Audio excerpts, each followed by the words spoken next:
I remember, folks, it was back in March, and I remember reporting a little snippet on this. I didn't say too much about it because it was one of those closed-door, behind-the-scenes special meetings that they didn't tell you anything about. Okay, so I remember reporting on it, and I said a little bit about it, but I didn't really get into the drift or the gist of what was happening there until today.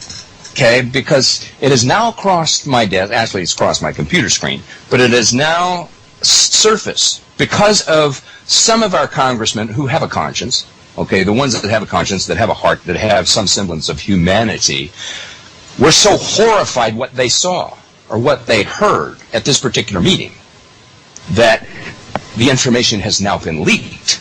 And what information am I speaking of? Well, I'm going to share that with you. This is posted by Endglass. Okay, the secret meeting of Congress discusses imminent martial law. This is by B.A. Brooks. It's the United American Freedom Foundation.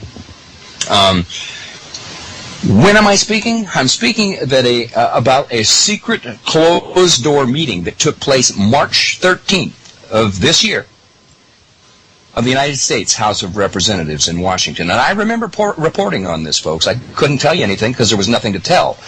But it's interesting to note that in the history of the United States, that this secret closed-door meeting was only the fourth time in the history of this country that such a meeting was held by the House of Representatives.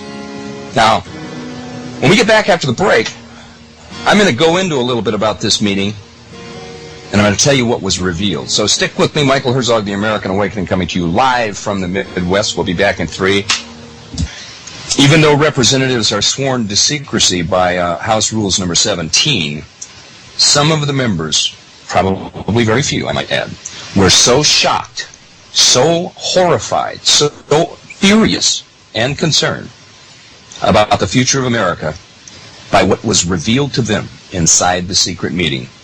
Well, folks, they have started to leak this secret information to independent news agencies around the world. The mass media said almost nothing, which is not a surprise, about the secret meeting of the House, mentioning only one of the items that was being discussed, the new surveillance techniques that are going to be used by the U.S. government to watch all of us, all American citizens.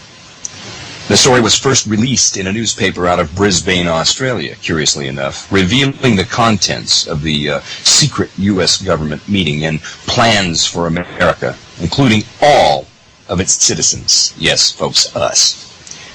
Shortly thereafter, David J. Meyer from the last Trump Ministries found it, and he made it more available for the world to see.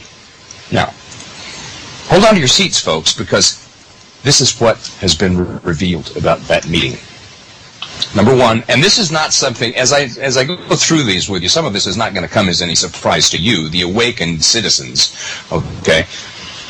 But remember now that this is being told to all of the members of Congress, because some of them, obviously, are as dumbed down and mind-numbed as some of our fellow neighbors that are watching Dancing with the Stars and drinking their Pepsi when they get home from work at night. So here's what was revealed. Number one, the imminent, and I don't say possible here, I say the imminent collapse of the United States economy to occur sometime in late 2008.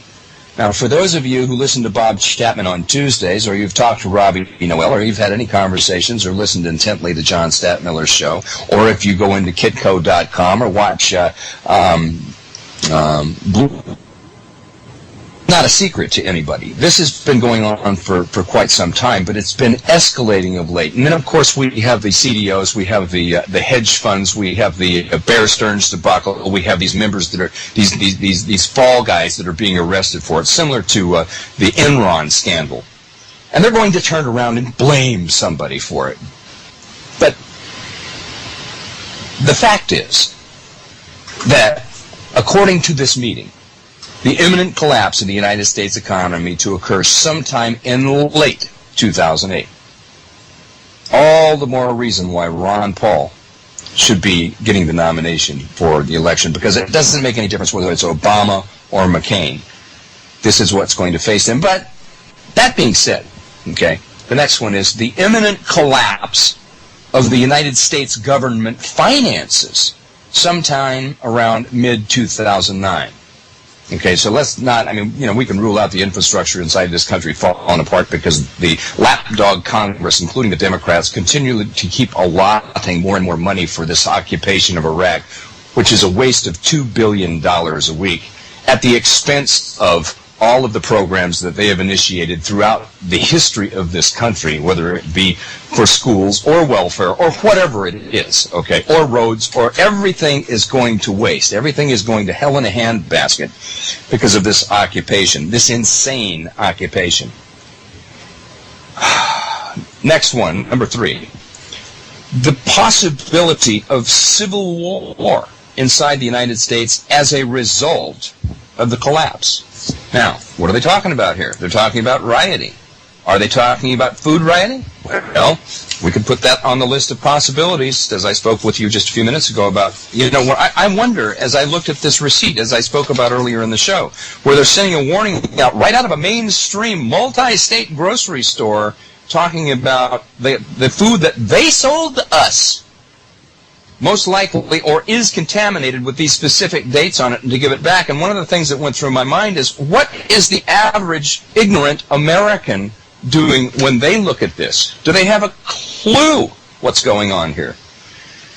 And my mind tells me probably not. Okay, but that was number 3, the possibility of a civil war inside the United States as a result of the collapse. Now remember, folks, they are telling this to our congressional members.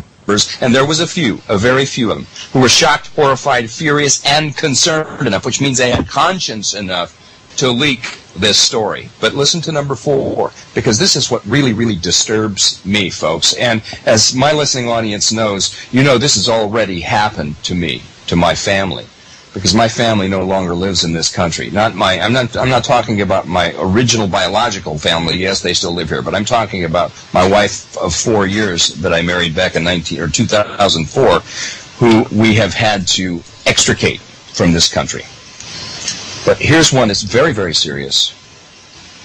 Number 4, the advance, and I emphasize advance, roundups of insurgent U.S. citizens that are likely to move against the government. Now, what does that mean?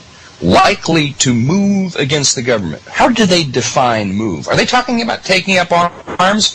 I wonder. Are they talking about moving by vocalizing our dissent towards their policies? What specifically are they talking about when they say likely to move?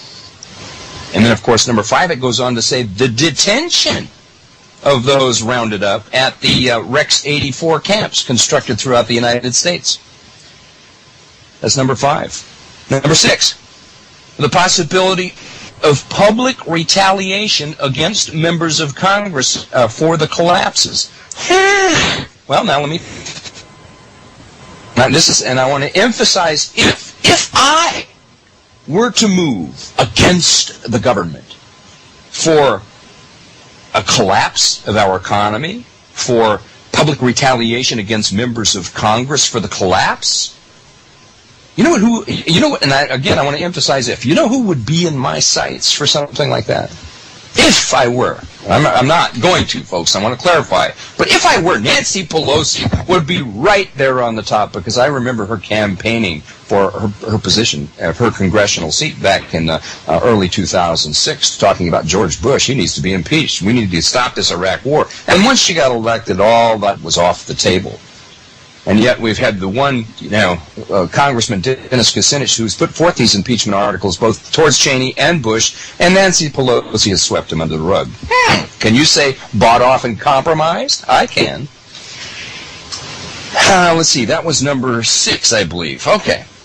The location. Now they are telling our Congress critters about the location of safe facilities for members of Congress and their families to reside during this massive civil unrest.